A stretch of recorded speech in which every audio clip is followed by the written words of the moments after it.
তো গাইস, প্রথমে ভিডিওটি দেখি, তারপর পাবলিকের করা ফানি কমেন্টগুলো পড়ি। যেটা 15 বছরে হয় নাই, যেটা 15 বছরে হয় নাই সেটা আজকে হয়েছে।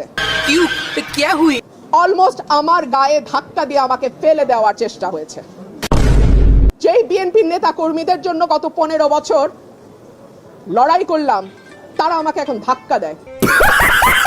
तो चलिए शुरू करते हैं। আফার জায়গা মতো ধাক্কা লাগেনি বলে উনি রাগান্বিত।